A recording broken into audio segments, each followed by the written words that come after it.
بسم اللہ الرحمن الرحیم. ويجوز ترخیم المنادى وهو حذف في آخره للتخفیف. بھائی ہم جو پڑھ رہے تھے حرف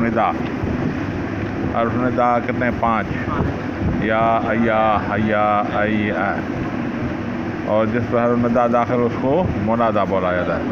آج یہ بتا رہا ہے کہ منادا کی ترخیم معنی اس کے آخر کچھ حروف کو گرانا جائز ہے. ٹھیک ہے، کیونکہ یہ ندا کا وقت ہے، تھوڑا لمبا آواز کرنا اور کم الفاظ ہوں گے تو ادائیگی آسان ہوگی. وَيَجُوزُ ترخیم المنادا، اور جائز ہے منادا کی ترخیم کرنا.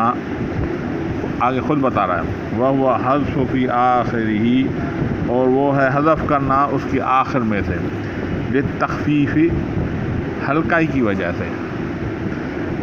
ہلکائی یہاں کما تقول فی ما،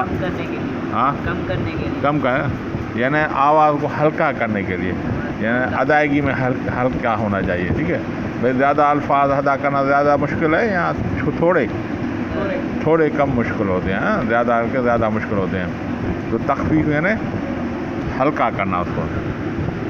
کما تقول فی مالک یا مال، مالک میں آپ بولیں یا مال، کاف حذف کر دیں، یہ جائز ہے. یا مالک کو بولنا بھی جائز ہے، یا مال کہنا بھی جائز ہے. وفی منصور یا منص، ٹھیک ہے، منصور میں یا منص کہنا بھی جائز ہے، وا ورا کو حذف کر دیا. وفی عثمان یا اسم کہنا جائز ہے.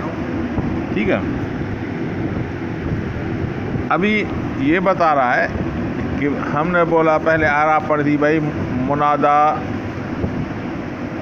مفرد اور معرفہ ہو تو سو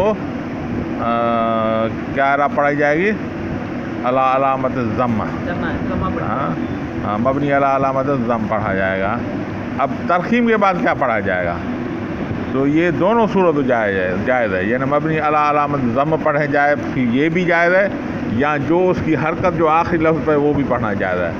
ٹھیک ہے، یہ یا عثمان کو یا اسم پڑھنا بھی جائز ہے، یا اسم پڑھنا بھی جائز ہے. عثمان میں زبر ہے نا، یہ اصل حرکت پڑھنا بھی جائز ہے، یا مبنی علی ضم کریں تو یہ بھی جائز ہے، دونوں صورت جائز ہے. ٹھیک ہے جی.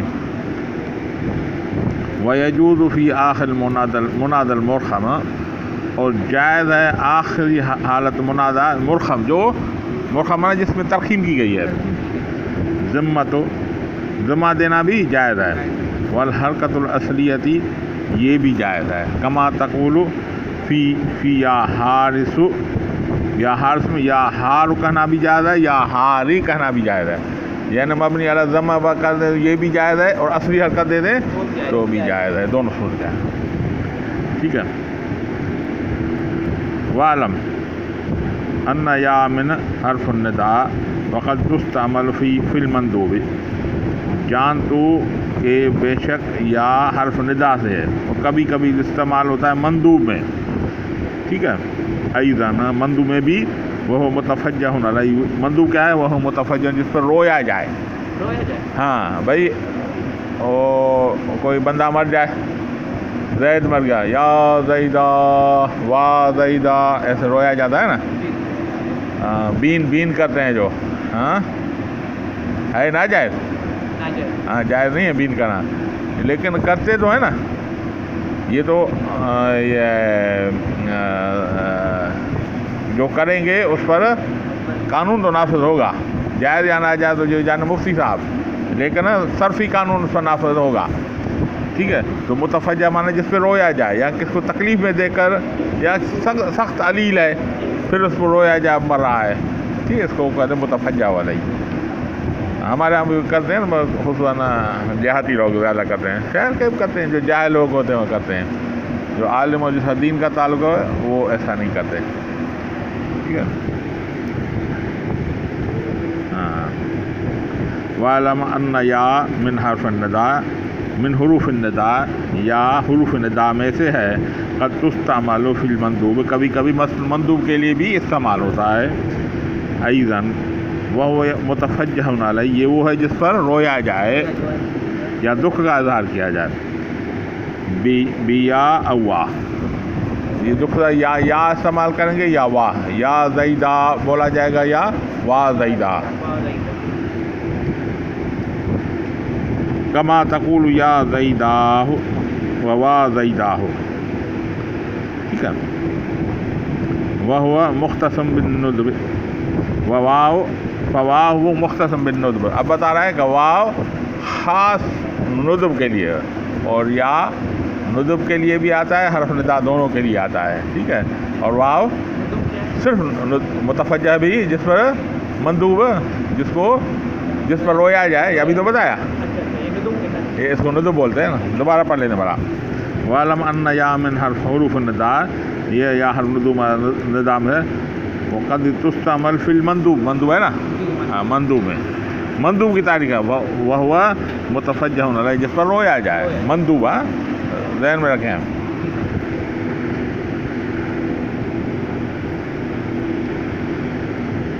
بیا و وا، مندوب کس سے؟ وا یا یہاں سے ہوتا ہے. کما تقول یا زیدہ و وا زیدہ، وہ مختصم بالمندوب. اب آیا نا، یہ یا واو جو ہے خاص مندوب کے لیے ہے، ندا کے لیے نہیں ہے.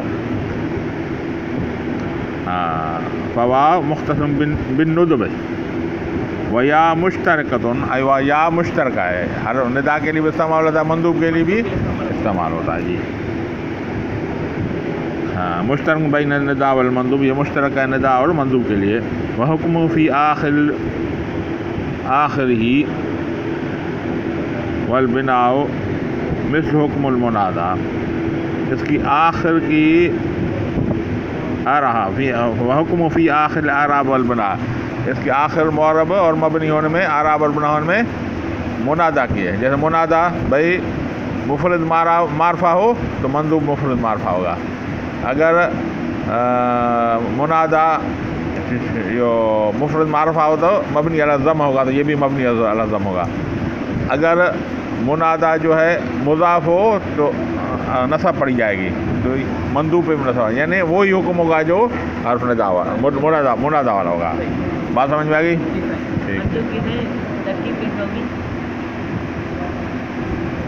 وہ ایسے ہی واو بمانا ادو ہوا، ہاں، یا بمانا ادو، لیکن اس کے استعمال مندوب کے لیے ہوگا. ختم جی. فصل، ابھی نہ فصل ہے بھائی. فصل مفعول فی، یہ مفعول فی میں ہے بھائی. دو پڑھے ہیں، مفعول مطلق کا مفعول بھی، یہ پڑھ کے آگے اب کیا ہے؟ مفعول فی. روشنی دے جو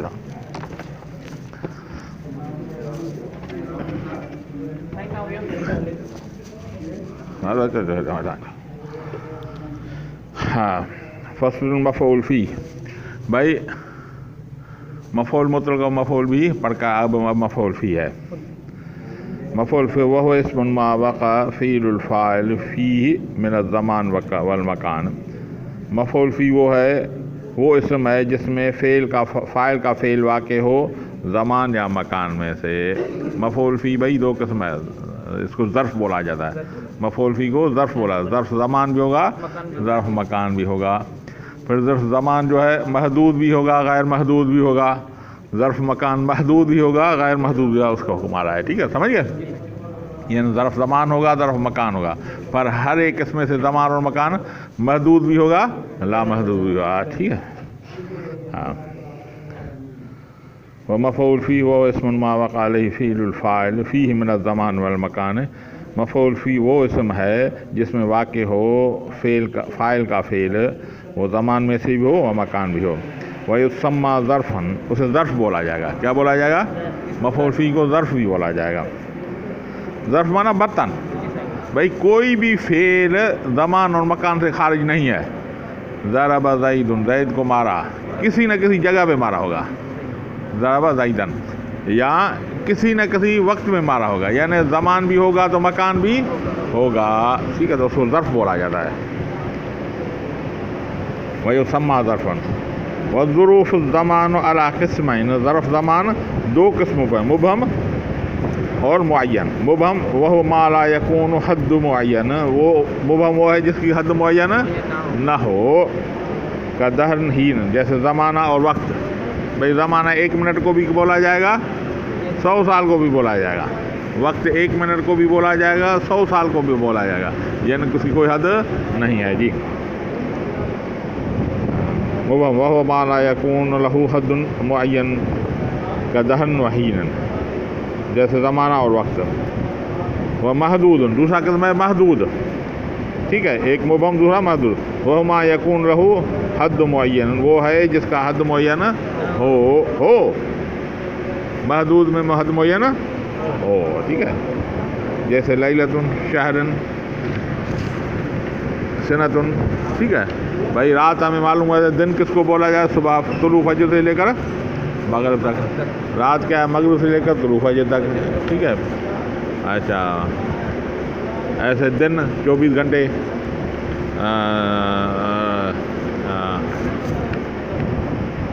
شہر مہینہ 30 دن کا، سنت سال 360 دن کا. محدود ہے نا، کوئی نہ کوئی حد ہے. وَكُلُّهَا منصوب بتقدیر الفی، ہر ایک منصوب ہوتا ہے اس میں فی مقدر ہوتی ہے، فی چھپی ہوئی ہوتی ہے. ٹھیک ہے. تقول صمت دہرن یا سافرت شہرن. صمت دہرن، میں نے 2 روزہ رکھا زمانہ. سفر کیا میں نے 1 مہینہ.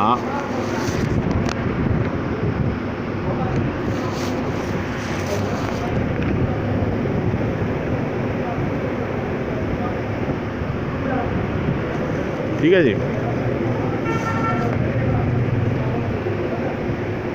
تو اصل میں عبارت ہے صمت فی دہرن، سافرت فی شہرن. فی اس میں مقدر ہے، اے فی شہرن،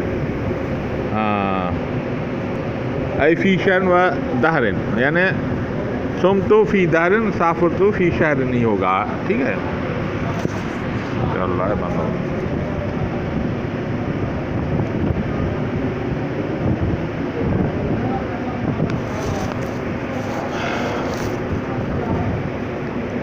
وظروف مکان، دوسرا ہے ظرف مکان. وکذالک مبہم وال، اس طرح یہ بھی مبہم ہوتا ہے.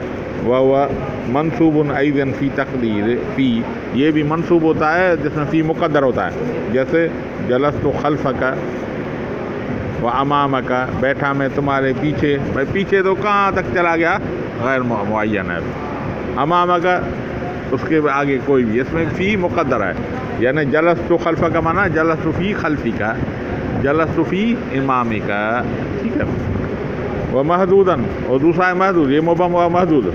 وہ ما لا یکون منصوبا بتقدیر فی بل لا بد من ذکر فی، یہ وہ ہے جو منصوب ہوتا ہے، نہیں منصوب ہوتا ہے فی کے مقدر ہونے سے، بلکہ اس میں فی کو ظاہر کیا جاتا ہے. ٹھیک ہے. ظرف مکان جو محدود ہے اس میں فی مقدر نہیں ہوتا، بلکہ فی کو ظاہر کیا جاتا ہے، تو پھر مجرور ہوگا، منصوب نہیں ہوگا.